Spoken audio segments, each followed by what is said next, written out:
A gente vai, de novo, tá? Comentar a respeito das substâncias químicas que estão presentes nos seres vivos. Então, o que eu tinha comentado com vocês a respeito da água, das sais minerais, das vitaminas, dos carboidratos, lipídios, proteínas e ácidos nucleicos, para fechar todo o conjunto de informações a respeito dessas substâncias que são importantíssimas para o funcionamento do corpo.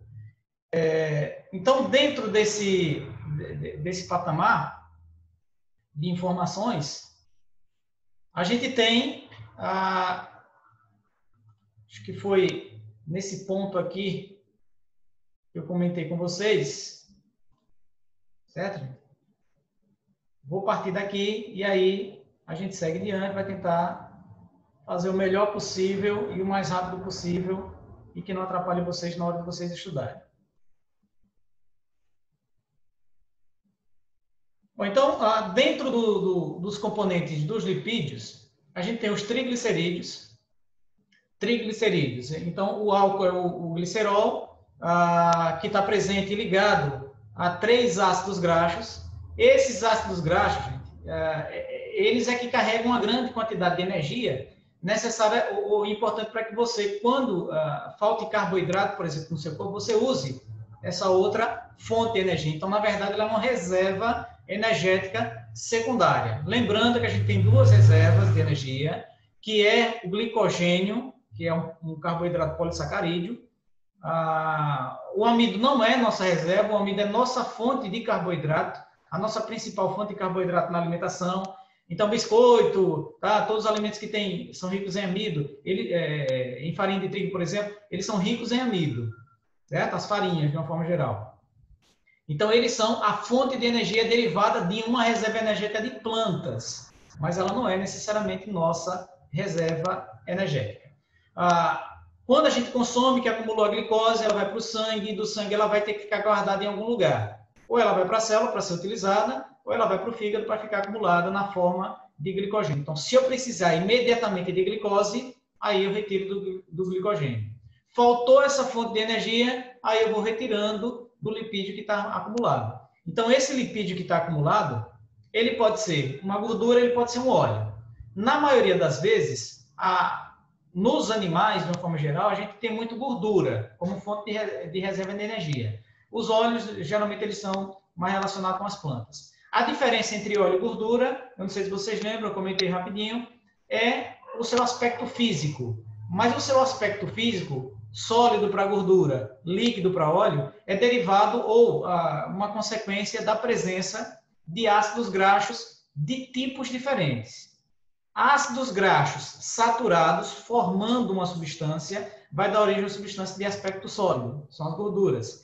Mas se dentro da constituição do outro lipídio tiver pelo menos um ácido graxo insaturado, como diz aqui, aí ele vai constituir o aspecto líquido da substância. Quimicamente, a diferença é essa. Lembrando que a gente tem gordura animal, gordura vegetal. Aí essa gordura vegetal, de origem vegetal, como a margarina, não manteiga, tá? Porque manteiga é de origem animal, é do leite. É da gordura, da nata do leite. A margarina vegetal, ela é um óleo que sofreu o processo de hidrogenização, que eu comentei antes. Ou seja, mudou a composição química, a estrutura química do ácido graxo insaturado, e aí ele ficou com a sua constituição sólida. Dentro de outro grupo de lipídio, os esterídeos, a gente tem colesterol, eu comentei isso aqui também até o final da outra aula, as funções do colesterol, para que ele serve, lembrando que o colesterol não é o lipídio, tá, gente? O colesterol, na verdade, ele é o álcool. Ele é o álcool que está presente nos esterídeos, que formam, por exemplo, os hormônios esteroides, como a progesterona, a testosterona, os estrógenos. Então, esses hormônios sexuais, eles são de origem do colesterol, a partir ou derivados do colesterol. A própria vitamina D, que é um resíduo que a pele libera, em virtude da incidência do sol, ela é resultante de uma modificação do próprio colesterol que está presente no nosso corpo, tá? Em células especiais da pele, que pode ser convertida em vitamina D. Então, por isso que a gente diz que a vitamina D ela é derivada do colesterol, certo? Bom, os ácidos graxos que estão presentes nos esterídeos, quando a gente consome, aí eles vão para o corpo, pode ser convertido em gordura para ficar armazenado. Então, o álcool é que vai dar interferência. Aí, esse colesterol, além de formar os hormônios sexuais e ser precursor da vitamina D, ele também é importante para a formação da membrana plasmática. Então, essas duas funções a gente chama de função reguladora e essa função aqui a gente vai chamar de função estrutural, certo? Então, função reguladora, função estrutural é aqui o que a gente infere, né, em termos de informação a respeito do colesterol. Aí, o colesterol a gente coloca até em tipos. Tá? Comentei também isso aqui com vocês só para a gente fazer uma continuação de informações. Tipos de colesterol. Bom, o colesterol é um só. Tá? Agora, como ele chega no nosso corpo e como ele fica no nosso corpo e onde ele se adere no nosso corpo é o que vai diferenciar. Então, por exemplo, tem um que é chamado de HDL. O HDL, esse termo significa lipoproteína de alta densidade. Então, quando o colesterol se liga a essa proteína, ele vai ser transportado para o fígado e lá no fígado ele vai ser eliminado sob a forma de sais biliares para fora do corpo.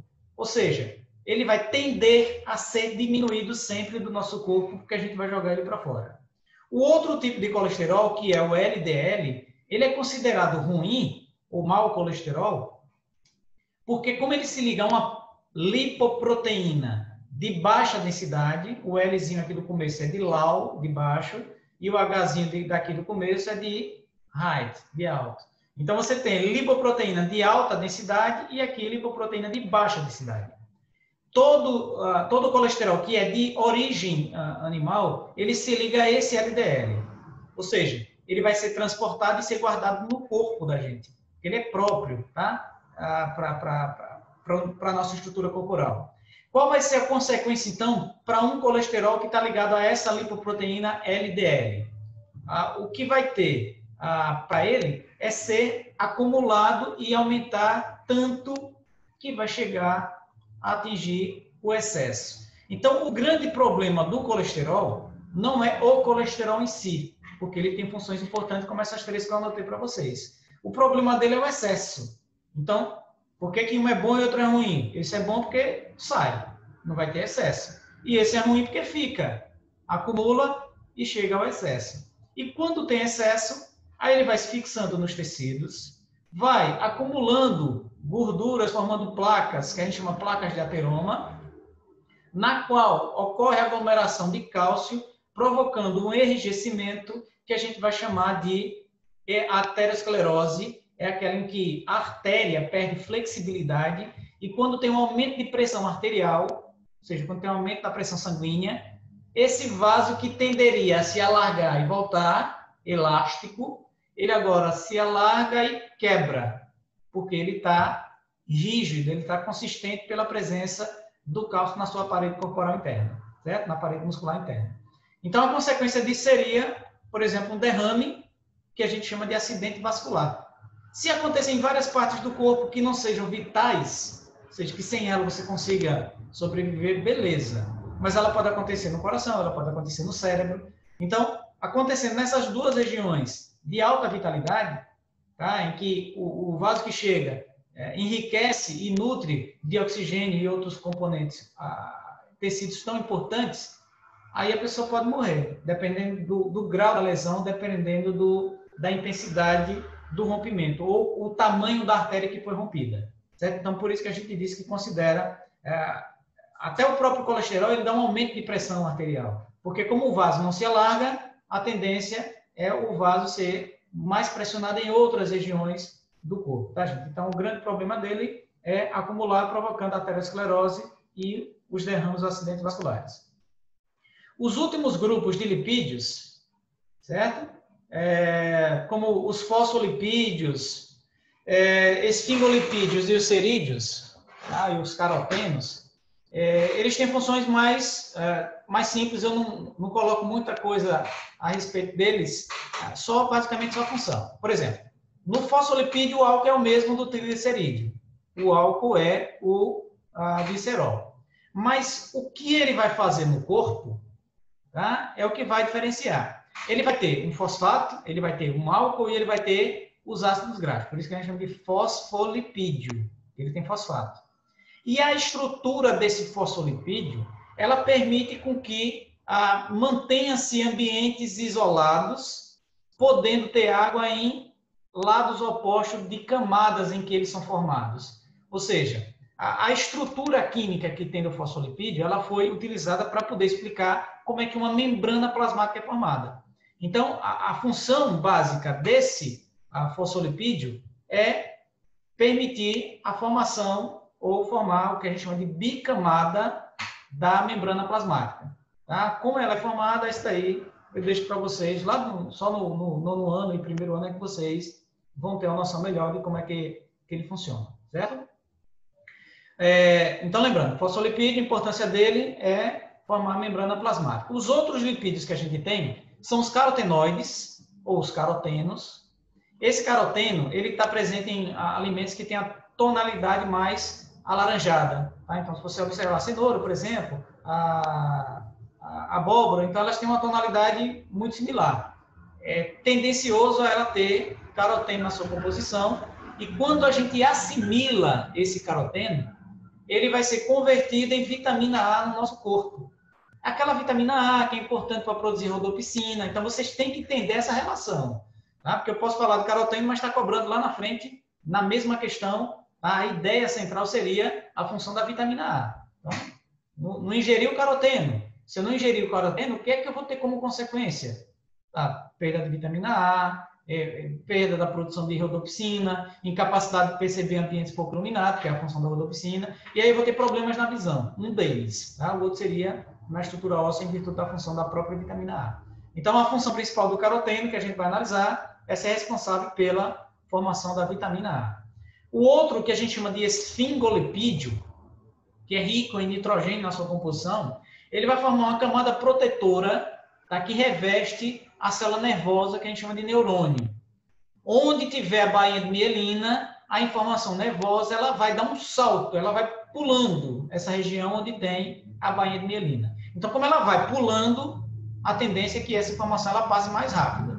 Ao invés dela passar numa linha contínua da membrana plasmática, do neurônio, ela pula, e aí quando ela pula, ele dá esse salto, evidentemente que vai ser um pouco mais rápido, já que é muito rápido, tá, gente? A formação nervosa é extremamente rápida. E ela vai ser mais rápida ainda. Então, fibras de mielina nos neurônios, elas aumentam a velocidade da informação nervosa. Certo? Então, função também estrutural do esfingolipídio. E o cerídeo, tá? A cera do ouvido, ela tem uma função protetora para evitar desidratação e também fazer com que a gente tenha maior proteção contra algum agente estranho que tenta entrar e ficar grudado logo na cera.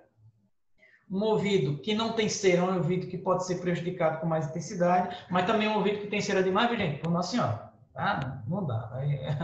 Tem que fazer a limpeza, mas ter cuidado para que, ao invés, muitas vezes a pessoa coloca o bastãozinho lá, o cotonetezinho, e ao invés de limpar, eles empurram a sujeira lá para dentro, vai entupir, vai ter que fazer lavagem para tirar a cera, certo? Porque acaba atrapalhando a audição, fica um som mais opaco, certo? Como se quando a gente coloca a mão no ouvido, fica aquele som mais estremecido. Então, a função dele, no nosso caso, é uma função protetiva, tá? Protetora. Em outros grupos seria uma função estrutural, mas na gente é uma função de proteção.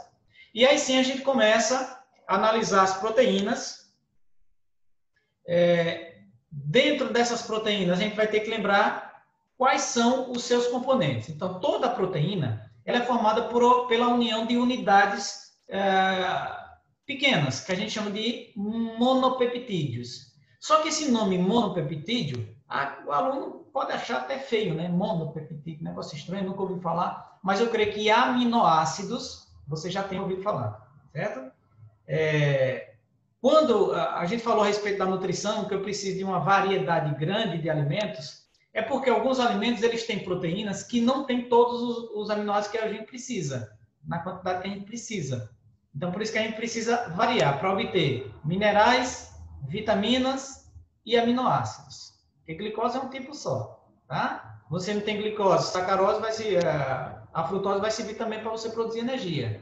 Não tem isso, você usa os ácidos graxos. Mas aminoácido faltou, isso daí vai dar problema porque a formação de alguns tipos de proteína pode ser totalmente prejudicada. E as proteínas, gente, são as unidades funcionais. Elas é que entram em atividade, que fazem várias funções e que fazem a célula funcionar basicamente em torno de suas atividades. Então, são os grupos mais ativos de substâncias.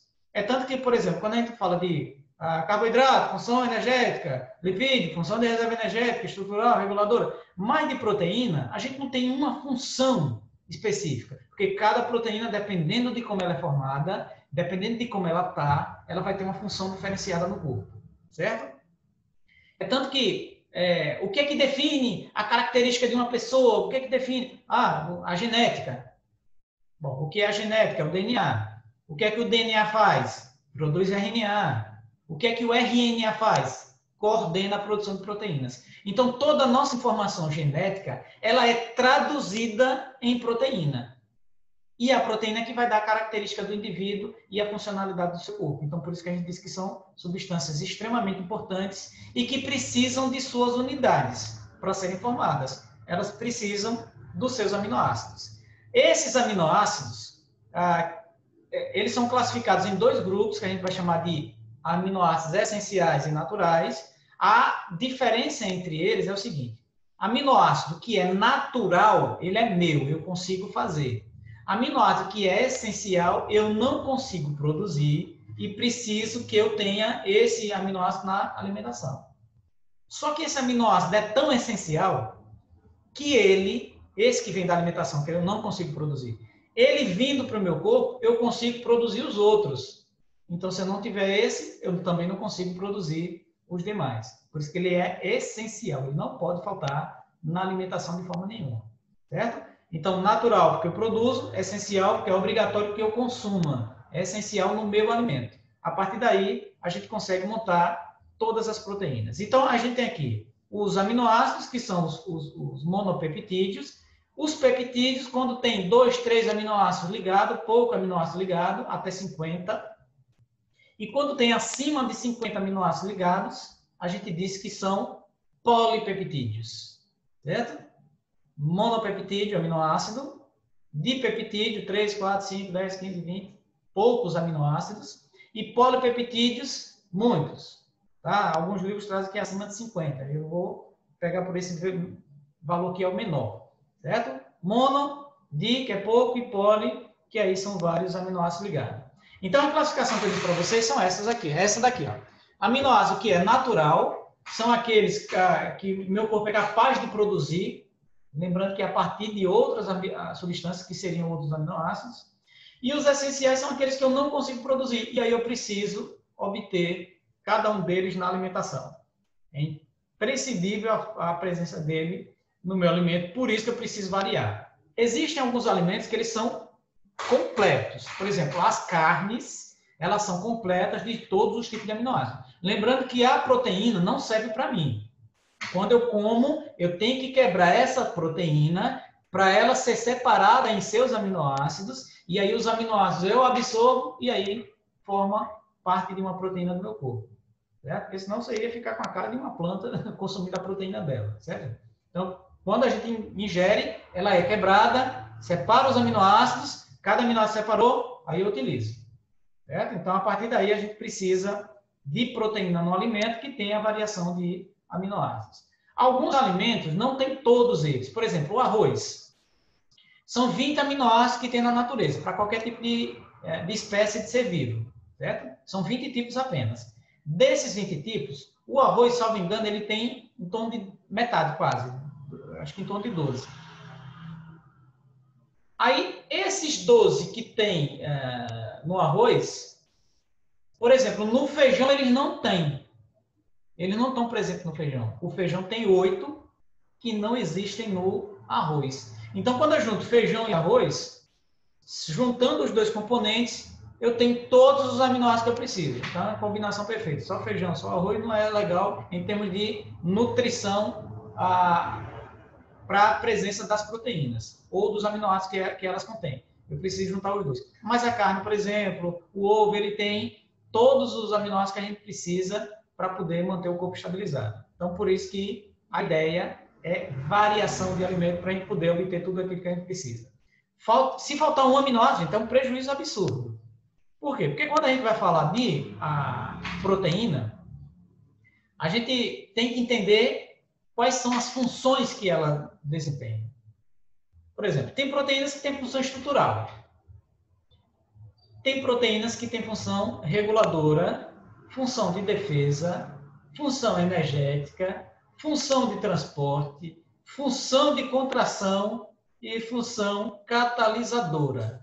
Observe que lá a gente só colocou uma função, né, gente? Ou duas nos outros componentes. Mas aqui a gente tem tudo isso, porque vai depender do tipo de proteína que está presente no corpo. Então, exemplo de proteína com função estrutural, colágeno, já ouviram falar, colágeno, tá? Tá na pele, tá nos vasos sanguíneos, tá? Principal proteína do tecido conjuntivo. A queratina está na camada mais superior da epiderme. Função reguladora, é uma função hormonal. Então, a insulina, que controla a glicose, somatotrofina, certo? Essa daí é o hormônio do crescimento, traduzindo, é o hormônio do crescimento, GH. Tiroxina, que é o hormônio da tireoide. Certo? Então, cada uma dessas tem uma função hormonal, uma função reguladora. Função de defesa são os nossos anticorpos, que a gente pode chamar de imunoglobulinas também. A função energética do vitelo, como a gema do ovo, é uma função nutritiva para ele, para a gente, né, no estágio embrionário, mas depois...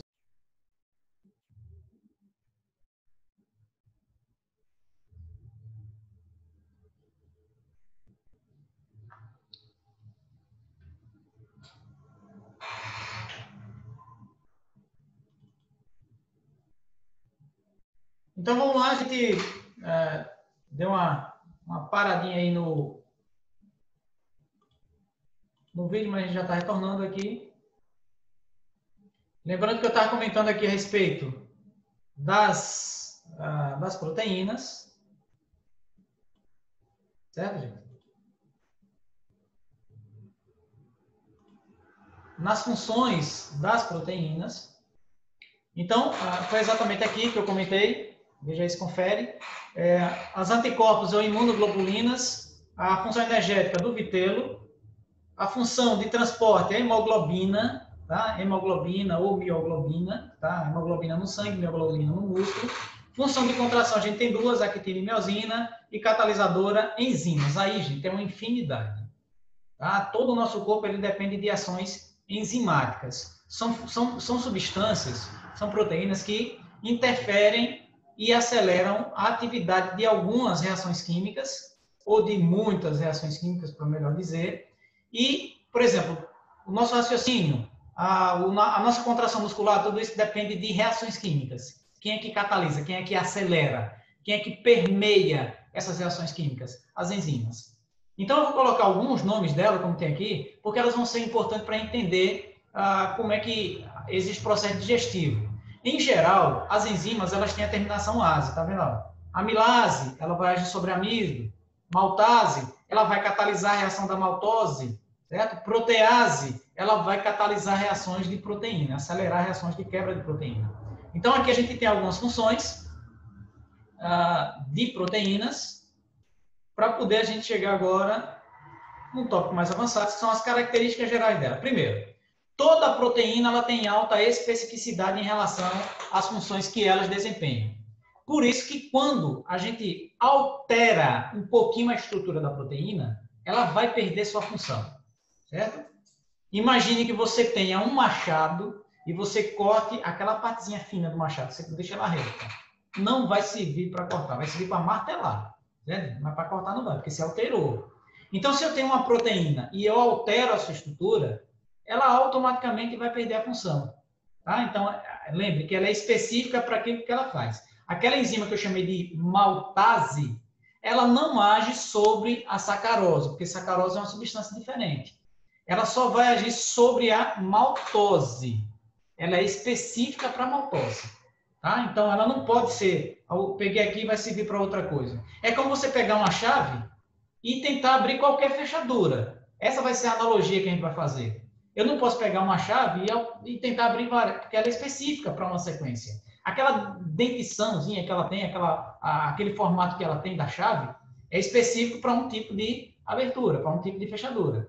Mas também, se eu pegar aquela chavezinha e quebrar uma pecinha daquela ali, uma partezinha daquela chave, ela também não vai servir mais para abrir nenhuma daquelas fechaduras, porque ela mudou sua estrutura. Por isso que a gente tem que ter cuidado para não ter alteração na estrutura de nossas proteínas em virtude desses problemas. Porque perder a estrutura da proteína, automaticamente a gente acaba perdendo nossas funções. Essa perda de estrutura que eu estou comentando com vocês, essa perda de estrutura a gente chama de desnaturação. Existem alguns fatores que vão interferir nisso. O pH, tá? Se a substância é ácida básica, pode interferir. A temperatura, certo? A temperatura também é um fator. Diminui a temperatura, a atividade diminui. Aumenta a temperatura, a atividade aumenta, mas até 40 graus. Por isso que a nossa febre, quando a gente está com febre, tem que controlar. Não pode deixar passar de 40. Passou de 40, o distúrbio já é grande. Porque destrói, desnatura, modifica a estrutura das proteínas. Beleza? Bom, então, esses fatores que alteram está aqui, temperatura e pH. Acidez, basicidade. Por exemplo, a boca. Nossa boca é um ambiente neutro. O nosso estômago é ácido. O nosso intestino, ele é básico. Então, a enzima, a pitialina, né, uma enzima que age na boca, quando ela chega no corpo, no estômago, ela não atua mais, porque ela é ácido. Mas também a enzima que é liberada no próprio estômago só atua em meio ácido. Quando chega lá no intestino, em que há liberação de bicarbonato de cálcio, eu ouvi falar que tem no supermercado isso daí para vender. Bicarbonato de cálcio, ele vai neutralizar e tornar aquele ambiente básico. O pH dele vai ser um pH mais elevado. Quanto maior o pH mais básico, quanto menor o pH mais ácido. Tá, gente? Tem essa relação aí que a gente vai ter que comentar e aprender com vocês, mas só lá no nono ano. No oitavo ano não precisa. Lembrando, o tipo de proteína depende da quantidade, do tipo e da sequência de aminoácidos que constitui. Cada proteína se diferencia nisso. Então, qual é a analogia que eu faço para que o aluno tenha uma interpretação melhor a respeito desse assunto? Por exemplo, a gente tem aquela modificação de chave-fechadura para entender por que ela é específica. E a outra coisa que a gente precisa entender é, por exemplo, imagine que cada letra dessa, tá? Cada letra dessa ligada representa um aminoácido. Então, aqui eu tenho um aminoácido L, certo? Aqui eu tenho um aminoácido U e aqui eu tenho um aminoácido A. Quando eu pego essas três letras, representando três aminoácidos, formou a palavrinha, Lua. Certo? Função de Lua, aquele astro, tá? Fica lá, todo mundo sabe. Mas imagine que eu vou pegar essas mesmas três letras. Obrigatoriamente vai ter sempre a mesma palavra formada? Não, gente, porque eu posso trocar. Eu posso colocar o L no final, o A no meio, troquei a posição. É a palavra Lua que tem aqui? Não é. Por quê? O que foi que eu troquei? A ordem. Então, uma proteína depende do tipo de aminoácido, que eu representei como letra, mas também depende da ordem de aminoácido. Porque se eu alterar a ordem, eu também altero a palavra. Se eu alterar a ordem do aminoácido, eu também altero a ordem de uma proteína. E se eu trocar a letra, ao invés de ser L, eu colocar R, é a mesma coisa? Não. Então, se eu trocar um aminoácido, também não vai ser mais a mesma coisa. Tá, gente? Muda a proteína. Do mesmo jeito que a gente, mudando a ordem das letras, muda uma palavra. Trocando as letras, modifica a palavra. Alterando a ordem dos aminoácidos e alterando o tipo de aminoácido, eu também altero a proteína formada. Como também a perda ou a quantidade. Por exemplo, aqui você tem uma palavra em que eu tirei a letra L, certo? Tirei a letra L aqui. Tirei a letra L, já não é mais a mesma coisa, certo? Porque ela vai ser lida de uma forma diferente. Então, ou você aumentando a quantidade, ou reduzindo a quantidade, ou trocando aminoácido, ou a posição desse aminoácido, você vai alterar a estrutura da proteína. Então, ela depende tanto da quantidade, do tipo e da sequência de aminoácidos para poder a gente ter uma função bem definida de uma proteína. Qualquer alteração dessa é desnaturação e a proteína perde sua função. Ok? Então, tanto perdendo quanto aumentando, observe que tudo isso são modificações.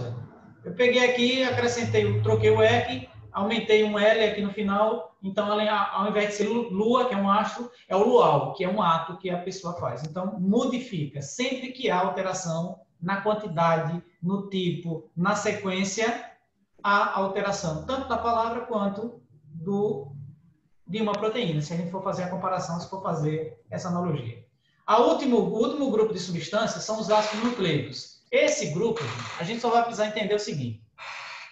Eles são responsáveis pelo controle das atividades celulares, porque eles vão controlar a síntese de proteínas, e as proteínas é que vão desenvolver. Então, são dois tipos de ácidos nucleicos, o DNA, que é o ácido desoxirribonucleico, e o RNA, que é o ácido ribonucleico. São dois. O que forma cada um deles, a gente vai chamar de nucleotídeo.